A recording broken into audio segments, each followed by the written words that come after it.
Good evening, Ram Ram सा विद्यार्थियों। आज जो मैं आपको टॉपिक पढ़ाने जा रहा हूँ, विज्ञान का टॉपिक है पोषण। पोषण के बारे में हम पढ़ेंगे, जो कि हमारे न केवल 10वीं में काम आएगा, बल्कि किसी भी प्रकार का यदि कोई बंधु कंपटीशन की तैयारी करता है, एयरफोर्स की है, आर्मी की है, या किसी प्रकार की अन्य स्टेट गवर्नमेंट की सर्विस की तैयारी करता है, जैसे कांस्टेबल हो, पटवारी हो, या कोई अन्य प्रकार की जॉब के लिए तैयारी करता है, तो जनरल साइंस के दौरान विटामिन के क्वेश्चन उसमें भी पूछे जा सकते हैं। तो यह वीडियो लगभग सबके लिए महत्वपूर्ण है। जैसा कि आप सबको पता है कि आज हम जो टॉपिक स्टार्ट करने जा रहे हैं वो है पोषण।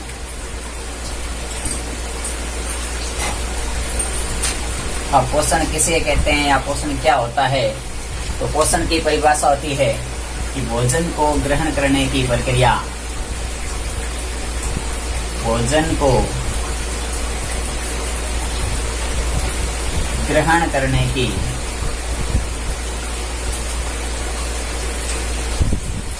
प्रक्रिया पोषण कहलाती है, या कह सकते हैं पोषक तत्वों को ग्रहण करने की प्रक्रिया पोषण कहलाती है। पोषक तत्वों को हम ग्रहण करते हैं, तो पोषक तत्व कितने प्रकार के होते हैं? तो पोषक तत्व होते हैं 2 प्रकार के। पोषक तत्व 2 प्रकार के होते हैं। एक होते हैं पोषक तत्व होते हैं हमारे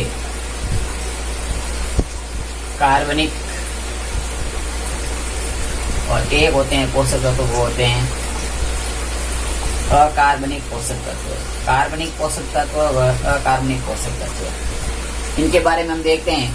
तो कार्बनिक पोषक तत्वों में हमारे जो कार्बनिक तत्व है उसमें आता है कार्बोहाइड्रेट,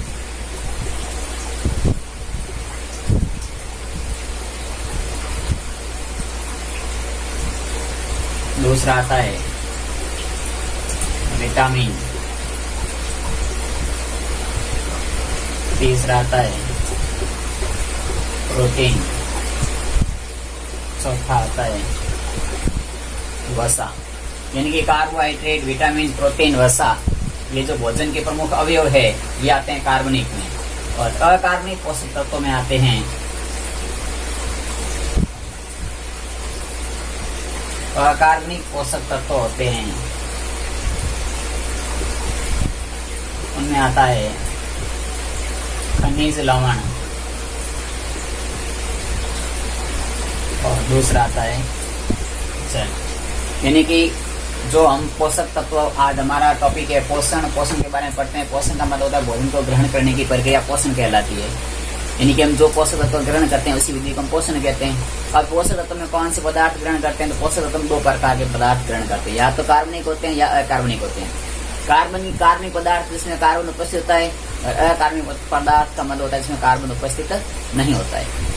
तो जिसमें कार्बन उपस्थित है उसमें से जैसे पहला पदार्थ मैंने पढ़ा होता है कार्बोहाइड्रेट, दूसरा था विटामिन, तीसरा प्रोटीन, चौथा वसा। यहाँ आते हैं खनिज लवण और जल। तो इस प्रकार से देखा जाए तो इनको 4 और 2 ये, इनको हम भोजन का अवयव भी कहते हैं।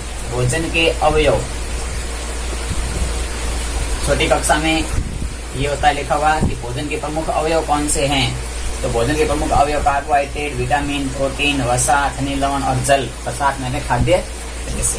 तो इस प्रकार से हम आज जो हमारा टॉपिक रहेगा पोषण के बारे में, उसमें हम पढ़ेंगे आज प्रमुख विटामिन क्या होते हैं।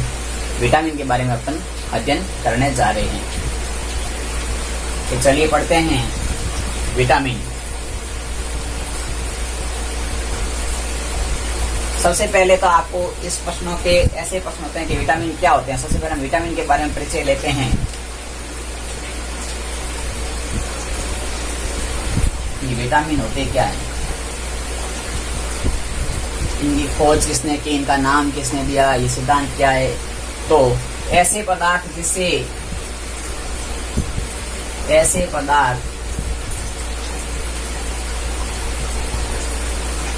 जो शरीर में जैविक क्रिया के लिए ऐसे पदार्थ जो शरीर में जैविक क्रिया के लिए या जैविक क्रिया को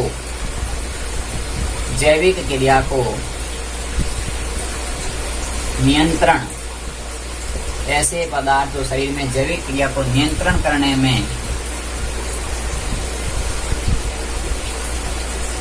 काम आते हैं।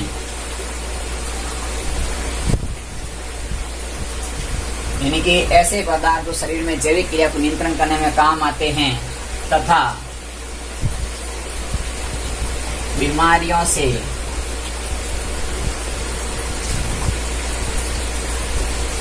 बचाते हैं। यानी कि कोई प्रकार के रोग होने से ये रोग बचाते हैं, उन्हें विटामिन कहते हैं। तो विटामिन हमारे शरीर में जैविक क्रिया को नियंत्रण करने में काम आते हैं और बीमारी से बचाते हैं। इससे हमें ऊर्जा नहीं मिलती है। विटामिन से हमें ऊर्जा न के बराबर मिलती है, ऊर्जा नहीं मिलती है। ऊर्जा हमें मिलती है कार्बोहाइड्रेट से और वसा से। विटामिन से आपको ऊर्जा नहीं मिलती है। अब क्या आता है कि विटामिन के बारे में हमने पढ़ा कि विटामिन क्या होते हैं। तो विटामिन होते हैं कि ये एमिनो अम्लों के ग्रुप होते हैं। यानी कि विटामिन को क्या दूसरा इसको क्या कह सकते हैं, ये तो है कि शरीर में जैविक क्रिया को नियंत्रण करने में काम आते हैं, बीमारी से बचाते हैं, इससे ऊर्जा नहीं मिलती है। ये अमीनो अम्लों के समूह होते हैं। इनकी विटामिन किससे मिलकर बनाता है? विटामिन अमीनो अम्लों के समूह से मिलकर के बना होता है। अब आता है कि विटामिन की खोज किसने की और विटामिन का नाम किसने दिया और विटामिन का सिद्धांत किसने दिया। ये 3 क्वेश्चन काफी बार पूछे जाते हैं कि विटामिन की खोज करने वाले कौन थे, विटामिन का नाम और विटामिन का सिद्धांत किसने दिया। तो विटामिन की खोज की थी लुलीन ने कब की थी? तो 1881 में की थी। इनकी विटामिन के बारे में बताया था। तो विटामिन के बारे में बताने वाले सबसे पहले वैज्ञानिक थे लुलीन ने 1881 में बताया था कि कुछ ऐसे पदार्थ होते हैं। फिर इनका नाम दिया था फंक ने, विटामिन का नाम दिया था फंक ने 1911 में। इनके इसका क्या कर दिया गया, इन्होंने नामकरण किया था। और विटामिन सिद्धांत दिया था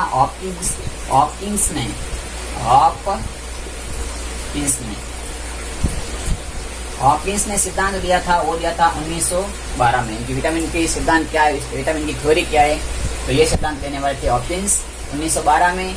विटामिन का नाम देने वाले थे फंक 1911 में। और विटामिन के बारे में बताने वाले प्रथम वैज्ञानिक थे लुलीन 1881 में विटामिन के बारे में बताया था।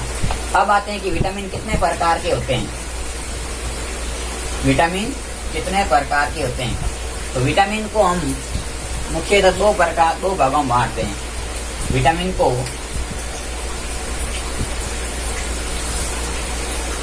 के प्रकार, विटामिन मुख्यतः 2 प्रकार से होते हैं। एक होते हैं जिसे हम कहते हैं जल में घुलनशील, और एक विटामिन होते हैं जिसे हम कहते हैं वसा में घुलनशील। जैसे कि विटामिन होते हैं कौन कौन से हैं? तो विटामिन टोटल होते हैं, विटामिन के नाम होते हैं, वो होते हैं विटामिन के पर हम कह सकते हैं, हमने पढ़ा vitamin A, vitamin B, vitamin C, vitamin D, vitamin E और विटामिन के। ये प्रमुख विटामिन है, A B C D E के। यानी कि विटामिन कौन कौन से थे? विटामिन ए है, विटामिन बी है, विटामिन सी है, विटामिन डी है, विटामिन ई है, विटामिन ई है। बी कई प्रकार के कॉम्प्लेक्स में पाया जाता है, तो उसके बारे में भी हम पढ़ेंगे। तो हमने पढ़ा कि विटामिन 2 प्रकार के 2 भागों में विटामिन को बांट सकते हैं। तो पहला होता है वो होता है जल में घुलनशील। तो जल में घुलनशील विटामिन होते हैं वो होते हैं बी और सी, और वसा में घुलनशील विटामिन होते हैं ए, डी, ई और के। यानी कि जो विटामिन बी और सी है वो जल में घुलते हैं, और जो विटामिन ए, डी, ई, के है वो वसा में घुलते हैं। लेकिन एक अपवाद है इसका, वो है कि विटामिन B12 ऐसा विटामिन है जो जल तथा वसा दोनों में घुलनशील है। और अपवाद के बारे में क्वेश्चन हमेशा पूछा जाता है कि वह कौन सा विटामिन है जो जल तथा वसा दोनों में घुलनशील होता है। और एक और क्वेश्चन आता है कि कौन से विटामिन का स्टोर हमारे शरीर में नहीं होता है, संग्रह हमारे शरीर में नहीं होता है। तो विटामिन बी व सी का संग्रह हमारे शरीर में नहीं होता है। यानी कि विटामिन बी और सी दो ऐसे विटामिन है जिसका संग्रह हमारे शरीर में नहीं होता है। ये मूत्र के साथ बाहर निकल जाते हैं।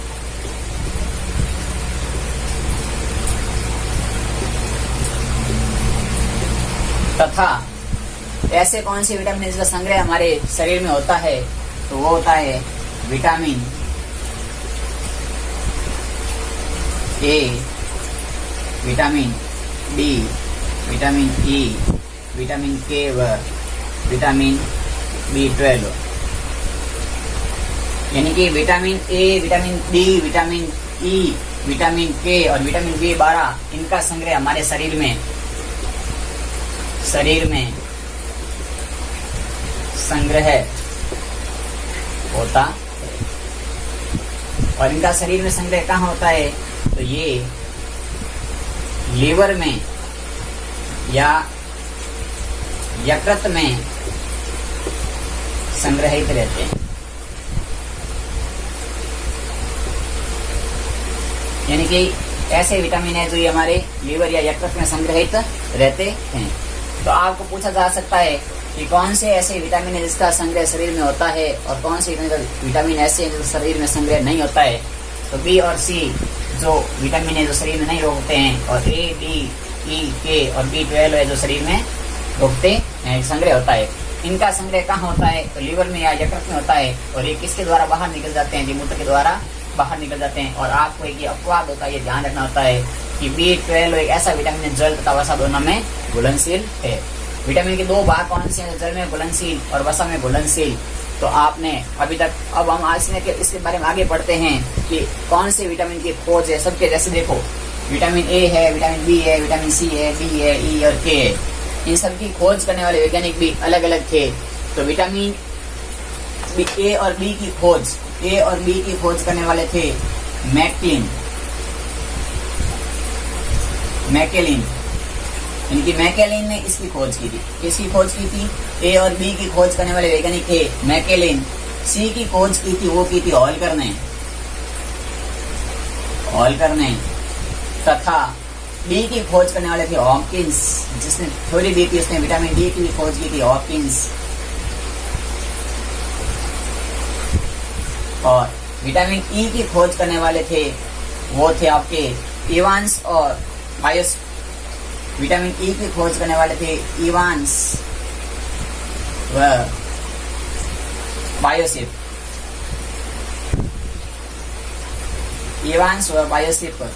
और विटामिन के की खोज करने वाले थे डैम और रोजी।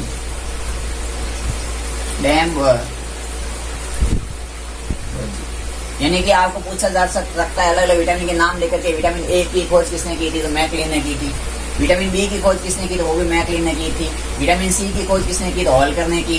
विटामिन डी की खोज किसने की, विटामिन डी की खोज हॉपकिंस ने की।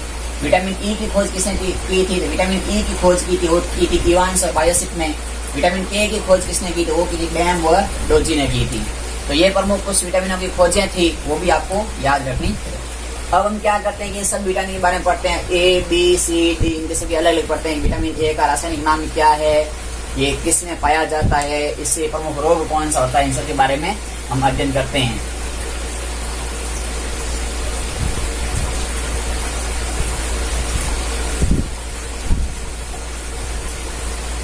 तो तो आज हम पढ़ेंगे केवल वसा में घुलनशील विटामिनों के बारे में। वसा में घुलनशील विटामिन, इनके कौन से विटामिन वसा में घुलनशील होते हैं, उन विटामिन का अध्ययन करते हैं। तो वसा में घुलनशील विटामिन, पहला विटामिन आता है विटामिन ए। Vitamin A. अब आपको पूछा जाता है कि विटामिन ए का सबसे पहले याद रखना का रासायनिक नाम क्या है। रासायनिक नाम, विटामिन ए का रासायनिक नाम होता है वो होता है रेटिनॉल। रेटिनॉल, हमें याद रखना था विटामिन ए का रासायनिक नाम क्या है। विटामिन ए का रासायनिक नाम है रेटिनॉल। फिर हमें इसके बारे में पूछते हैं कि इसके प्रमुख स्रोत क्या है, कि विटामिन ए किस स्रोत में पाया जाता है, इनके प्रमुख स्रोत क्या है। तो इनके प्रमुख स्रोत होते हैं गाजर में, दूसरा इसका होता है सुनहरे चावल में,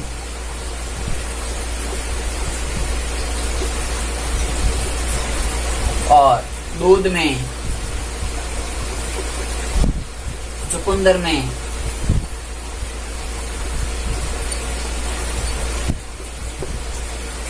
तथा मछली के तेल में,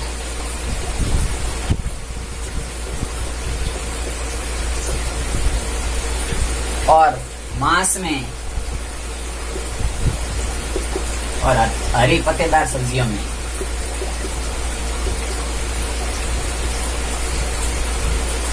यानी कि विटामिन ए के प्रमुख स्रोत क्या है, तो आपको विटामिन ए के प्रमुख स्रोत के बारे में ध्यान रखना है कि गाजर है, सुनहरे चावल है, दूध है, चुकंदर है, मछली का तेल है, मांस है, हरी पत्तेदार सब्जियां हैं, इन सब में विटामिन ए पाया जाता है। और इसमें इसकी कमी से जो रोग होता है उस रोग का नाम होता है, विटामिन ए की कमी से रोग, कमी से रोग। तो विटामिन ए की कमी से एक रोग होता है, उसका नाम है रतौंधी। रतौंधी रोग का लक्षण होता है सांझ के समय कम दिखाई देना। यानी कि जो शाम का समय होता है उस समय कम दिखाई देता है। और दूसरा इसका रोग होता है, उसका नाम है, आपने एक रोग ही पढ़ा है, और विटामिन ए से दो रोग होते हैं कमी से। दूसरा रोग होता है उसका नाम है जीरोपैथेलेमिया। दूसरे रोग का नाम है जीरोपैथेलेमिया। आधा को है जीरोपैथेलेमिया। इस रोग का लक्षण, जीरोपैथेलेमिया रोग क्या है, तो इस रोग का लक्षण होता है आंखों का सूख जाना। यानी कि जब आंखें सूख जाती है, यानी कि आंखों के अंदर सूखी सी हो जाती है, जो आंखों में नमी की मात्रा होती है बिल्कुल कम हो जाती है, तो उसे रोग को कहते हैं जीरोपैथेलेमिया। यानी कि ऐसे रोग, जो ये रोग किसी कमी से होते हैं, तो ये रोग होते हैं मतलब विटामिन की कमी से, सॉरी, एक विटामिन की कमी से रोग होता है, वो होता है आपका रतौंधी। तो एक रोग का नाम याद रखना रतौंधी, दूसरा होता है जीरोपैथेलेमिया। रतौंधी रोग का लक्षण होता है कि सांझ के समय कम दिखाई देता है या रात्रि में कम दिखाई देता है भी लिखा हुआ होता है। और जो ये रोग ऐसी आंखें सूख जाती है, और आंखों में जो आपकी देखा होगा आपने कि आंखों में ग्रंथि पाई जाती है, क्योंकि जो आंसू बनाते हैं, तो आंसू बनाने वाली ग्रंथि क्या है, कभी काफी बार पूछा जाता है कि आंसू बनाने वाली ग्रंथि का नाम क्या है। तो आंसू बनाने वाली ग्रंथि के बारे में बताते हैं आपको। ये आपकी इम्पोर्टेंट साइड में क्वेश्चन है कि आंसू बनाते हैं, आंख में जो आंसू आते हैं, उन आंसू बनाने वाली ग्रंथि का नाम होता है लैक्राइमल ग्रंथि। लैक्राइमल ग्रंथि जिससे आंसू बनते हैं। तो आपको पूछे कोई भी क्वेश्चन आ जाए कि आंसू बनाने वाली ग्रंथि क्या है, तो लैक्राइमल ग्रंथि। और इसी प्रकार जीरोपैथेलेमिया की तरह एक और रोग होता है, उस रोग का नाम है किरे। तीसरा रोग भी आप ध्यान में रखिएगा कि विटामिन ए से तीसरा कौन सा रोग होता है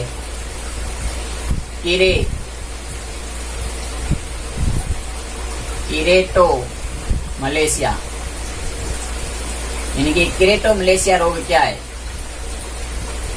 तो इससे किरेटो मलेशिया का मतलब होता है कि ऐसा, इस रोग का लक्षण क्या है? किरेटो मलेशिया भी जो विटामिन ए की कमी से होता है, और इस रोग का लक्षण है कि जो हमारे आंख की कोर्निया होती है, कोर्निया का भाग होता है, वो सूज कोर्निया, जो आंख की कोर्निया वाला भाग है, उसके आकार में कोर्निया का आकार असमान हो जाता है, कभी तो घट जाता है या बढ़ जाता है, असमान। तो इस रोग को कहते हैं किरेटो मलेशिया। तो आपको 3 रोग याद रखने हैं विटामिन ए की कमी से। पहला रोग है रतौंधी, दूसरा है जीरोपथलेमिया, और तीसरा है किरेटो मलेशिया। ये तो है किरेटो मलेशिया। तो आपको अभी मैंने पढ़ाया विटामिन ए,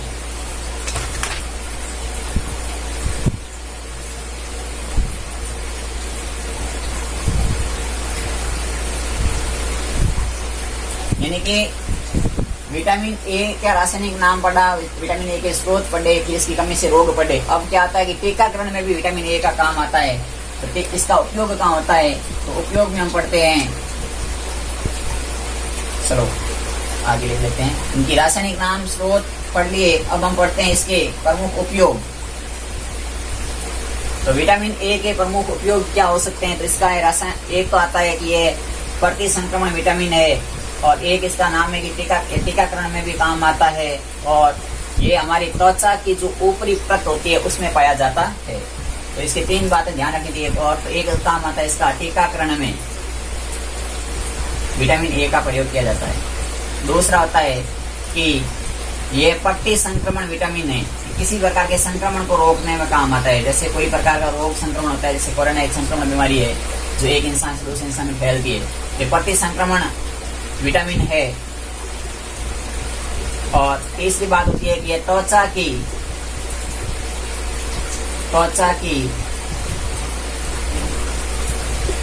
ऊपरी परत,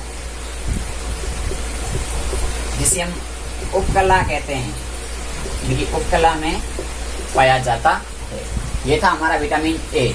अब हम दूसरा पढ़ते हैं। हमने वसा में घुलनशील पहला विटामिन ए पढ़ लिया, अब दूसरा हम विटामिन पढ़ेंगे ए के बाद में विटामिन डी पढ़ते हैं। विटामिन डी का रासायनिक नाम क्या है, विटामिन डी के स्रोत कौन से होते हैं, और विटामिन डी के प्रमुख कार्य क्या है, इनके बारे में, इनके रोग सब पढ़ेंगे।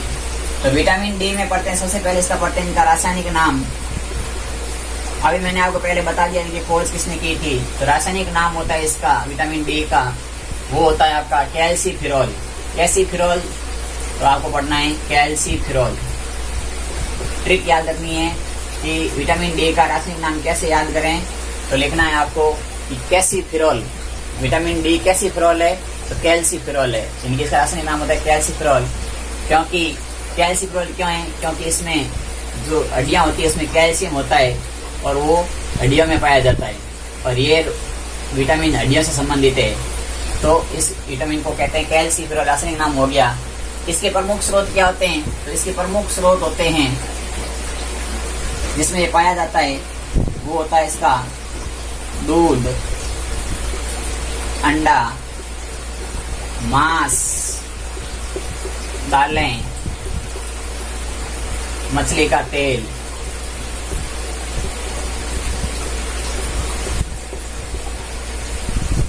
तथा एक और बात याद रखनी होती है। आप कहते हैं कि सूर्य के प्रकाश में कौन सा विटामिन पाया जाता है? सूर्य के प्रकाश में विटामिन नहीं पाया जाता है, लेकिन एक ऐसा विटामिन है जो सूर्य से प्राप्त हल्की गुनगुनी धूप में त्वचा द्वारा बनाया जाता है। इनकी हमारे शरीर में त्वचा द्वारा एक विटामिन बनाया जाता है, और वो होता है विटामिन डी, जो कि सूर्य की गुनगुनी धूप में जब बैठते हैं जिसका निर्माण होता है, और इसका निर्माण बहुत ही तेजी से हो जाता है। एकमात्र विटामिन है जो हार्मोन के रूप में कार्य करता है। कौन सा विटामिन है? यही विटामिन है। तो लिख दो, यह एकमात्र विटामिन है जो हार्मोन की तरह कार्य करता है।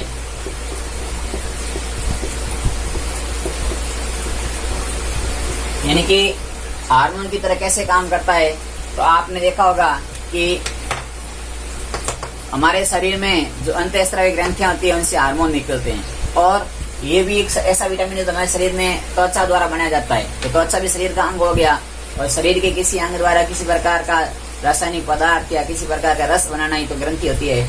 तो ये भी एक हार्मोन की तरह काम करता है, क्योंकि ये एक शरीर के भाग से निकलता है। फिर आता है कि इसमें पैराथायरॉक्सिन के साथ काम करता है। हार्मोन में क्या काम करता है, तो ये हार्मोन के साथ पैराथायरॉक्सिन के रूप में काम करता है। ये दो प्रकार का होता है, एक होता है विटामिन D2 और एक होता है विटामिन D3। इसके दो प्रकार होते हैं, विटामिन D2 और विटामिन D3। विटामिन D2 को कहते हैं इरिग्रो कैल्सीफेरॉल, इरिग्रो कैल्सीफेरॉल। और विटामिन D3 का रासायनिक नाम है कोले कैल्सीफेरॉल, कोले कैल्सीफेरॉल।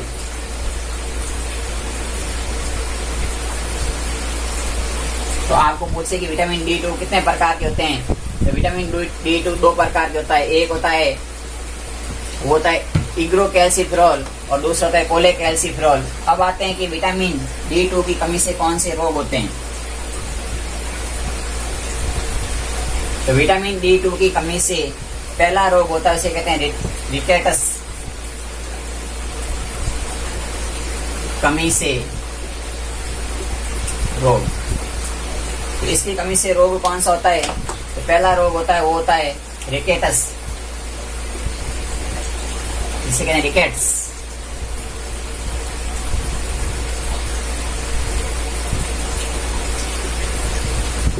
रिकेट्स रोग क्या होता है, तो इसमें बच्चों की हड्डियां कमजोर हो जाती है। जब बच्चों के शरीर में हड्डियां कमजोर हो जाती है, ऐसे रोग को कहते हैं रिकेट्स। बच्चों की हड्डियां कमजोर, यानी कि रिकेट्स रोग अक्सर 8 से 10 साल के बच्चों में होता है। इसी प्रकार जब वयस्क की हड्डियां कमजोर हो जाती है, तो उसे हम कहते हैं, उस रोग का नाम हो जाता है, होता है ऑस्टोमलेशिया। ऑस्टोमलेशिया, ऑस्टोमलेशिया क्या है, तो ऑस्टोमलेशिया होता है वयस्क की हड्डियां कमजोर होना, इसे कहते हैं ऑस्टोमलेशिया। और आपको पता है कि हड्डियों का अध्ययन करना ऑस्टोलॉजी कहलाता है। तो आप लिख लीजिए, हड्डियों का अध्ययन, हड्डियों का अध्ययन ऑस्टोलॉजी, ऑस्टियोलॉजी। हड्डियों का अध्ययन क्या कहलाता है, तो हड्डियों का अध्ययन कहलाता है ऑस्टियोलॉजी, OSTEO, ऑस्टियोलॉजी, LOGY। तो हड्डियों का अध्ययन ऑस्टियोलॉजी कहलाता है। और तीसरा रोग आता है कि दो रोग तो हो गए विटामिन डी से, एक रिकेट्स जो बच्चों की हड्डियां कमजोर होती है, दूसरा होता है ऑस्टोमलेशिया जिसमें वयस्क की हड्डियां कमजोर हो जाती है, और तीसरा होता है वो होता है ऑस्टियोपोरोसिस। तीसरा रोग होता है ऑस्टियोपोरोसिस।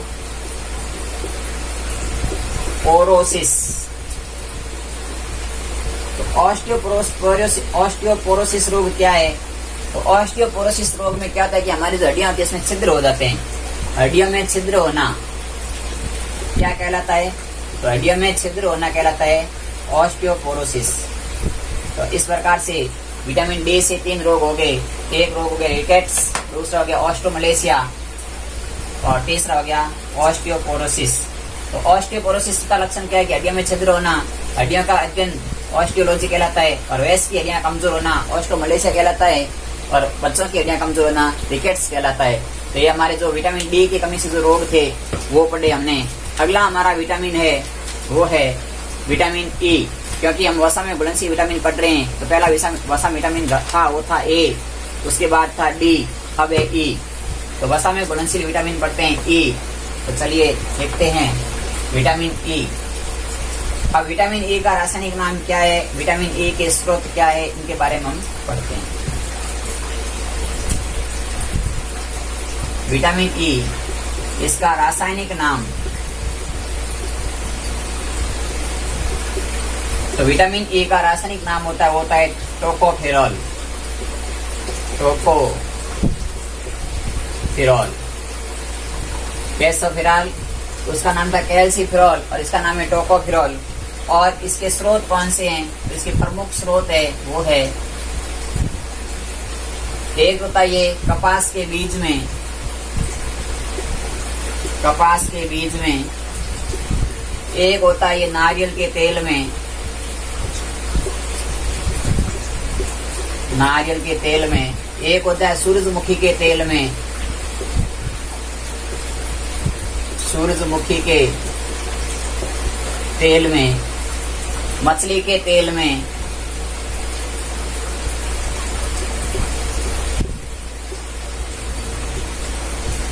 और सोयाबीन, सॉरी इसमें तरबूज में। इस प्रकार से प्रमुख ऑयल होते हैं, जो भी तेली पदार्थ होते हैं उनमें, और तरबूज में ये विटामिन पाया जाता है। अब क्या होता है कि इसे हम,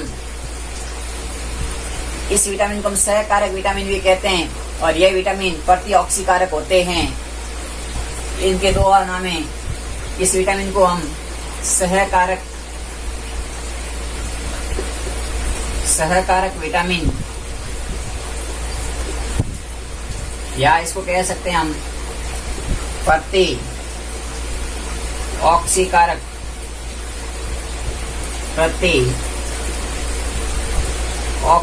विटामिन भी कहते हैं।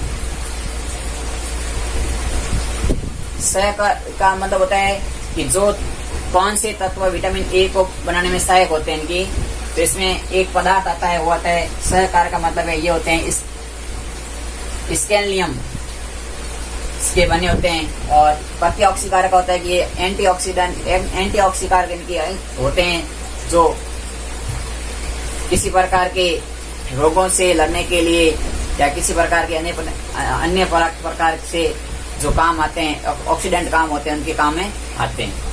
फिर आता है कि ऊतकों को नुकसान होने से ये विटामिन बचाता है, जो हमारे शरीर में होते हैं ऊतक पाए जाते हैं। तो ऊतकों को नुकसान होने से बचाने वाला विटामिन कौन सा है, तो विटामिन ई है, जो हमारे शरीर में ऊतकों के नुकसान को बचाता है, ये इनका कार्य है। और ये हमारे जब इसके मतलब कमी हो जाएगी तो हमारे शरीर के चेहरे पर झुर्रियां पड़ जाती है, और इसे ब्यूटी विटामिन या सुंदरता का विटामिन भी कहते हैं, क्योंकि जब विटामिन कम हो जाता है तो शरीर के चेहरे में झुर्रियां पड़ने की सुंदरता खत्म हो जाती है। तो इसका दूसरा नाम है, इसे सुंदरता का विटामिन, सुंदरता का विटामिन या ब्यूटी विटामिन कहते हैं। तो कौन से विटामिन को सुंदरता का विटामिन या ब्यूटी विटामिन कहते हैं? विटामिन ई को सुंदरता का विटामिन या ब्यूटी विटामिन कहते हैं। इसे प्रजनन विटामिन भी कहते हैं, क्योंकि यह प्रजनन में काम क्षमता में वृद्धि करता है, तो इसे प्रजनन विटामिन भी कहा जाता है। कौन से विटामिन को प्रजनन विटामिन कहा जाता है? तो विटामिन ई को प्रजनन विटामिन भी कहा जाता है। अब आता है कि विटामिन ई की कमी से कौन कौन से रोग होते हैं, वो पढ़ते हैं।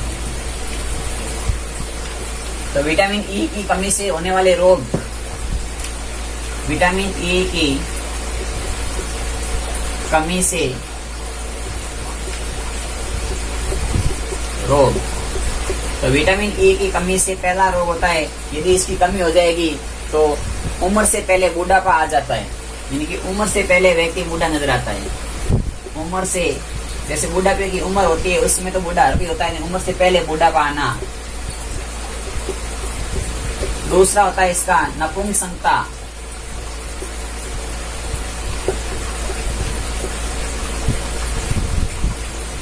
नपुंसकता या इसका दूसरा नाम होता है बांझपन, इनकी प्रजनन क्षमता में कमी आ जाती है, जैसे रोग कहते हैं बांझपन, या इसको कहते हैं नपुंसकता,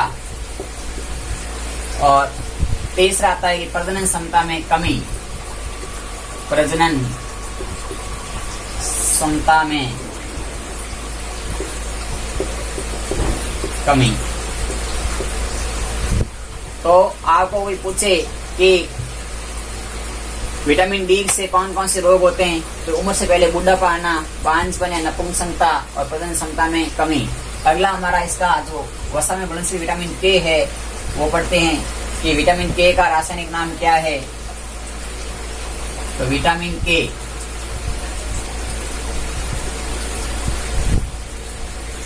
के का रासायनिक नाम होता है फाइलोक्विनोन।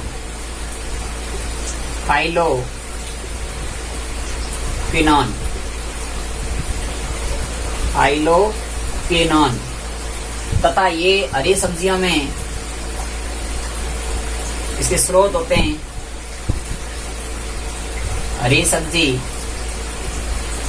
मांस, अंडा आदि में। ये हमारे शरीर में बड़ी आंत के कोलन भाग में बनता है। इनकी हमारे शरीर में जो बड़ी आंत होती है, उस बड़ी आंत का कोलन भाग, इस कोलन भाग में एक ई बैक्टीरिया पाया जाता है जिसे ई कोलाई कहते हैं। कोलन भाग में ई कोलाई द्वारा, तो ई कोलाई द्वारा बनाया जाता है। तो ऐसा विटामिन है जो हमारे शरीर में बनता है। और इसका प्रमुख काम होते हैं कि यह रुधिर को थक्का बनाने में काम आता है। रुधिर का थक्का, इनकी आपने देखा होगा जब चोट लग जाती है तो खून बहता है, थोड़ी देर से खून जम जाता है, तो रुधिर का थक्का बनाने में काम आता है। और रुधिर का थक्का नहीं बनता, उस रोग का नाम है, वो होता है रोग हीमोफीलिया। एक सही बीमारी है ये हीमोफीलिया, जिसे हम सही बीमारी भी कहते हैं। और इस हीमोफीलिया का काम है, लक्षण है कि थक्का नहीं बनता है, रोग रुधिर का थक्का नहीं बनता है, थक्का नहीं बनता। तो इस प्रकार से आज हमने वसा में घुलनशील विटामिन पढ़े, जिसमें हमने पढ़ा कि विटामिन क्या होते हैं, विटामिन कितने प्रकार के होते हैं, फिर विटामिन अलग अलग विटामिन की खोज किसने की थी, फिर हमने विटामिन ए के रासायनिक नाम, स्रोत, उसके प्रमुख रोग कौन से होते हैं, उनके लक्षण क्या है, फिर विटामिन ए के बाद बी पढ़ा, विटामिन ई पढ़ा और विटामिन के पढ़ा, जो कि वसा में घुलनशील थे। क्योंकि वसा में घुलनशील 4 विटामिन होते हैं, मैंने पहले लिखा था। पहला होता है ए, डी, ई और ए। तो ये 4 विटामिन हमने आज पढ़े। कल हम पढ़ेंगे जल में घुलनशील विटामिन बी और सी, जिसमें बी के कॉम्प्लेक्स है B1, B2, B3, B4, B5, B6, B12, इस प्रकार से। उसके बाद में सी के बारे में पढ़ेंगे। तो यह वीडियो मेरे हिसाब से सभी मित्रों के लिए बहुत ही उपयोगी है कि जो भी मेरे मित्र या मेरे विद्यार्थी जो कि पढ़ाई करते हैं या किसी प्रकार की कॉम्पिटिशन एग्जाम की तैयारी करते हैं, प्रतियोगिता परीक्षाओं की, तो उनमें दैनिक विज्ञान नाम से जो सिलेबस होता है उसमें ये वीडियो जरूर काम आने वाला है। यदि आपको मेरा ये वीडियो पसंद आए तो लाइक करें और अधिक से अधिक चैनल को सब्सक्राइब करें। आपका प्यार बनाए रखें। बहुत बहुत धन्यवाद।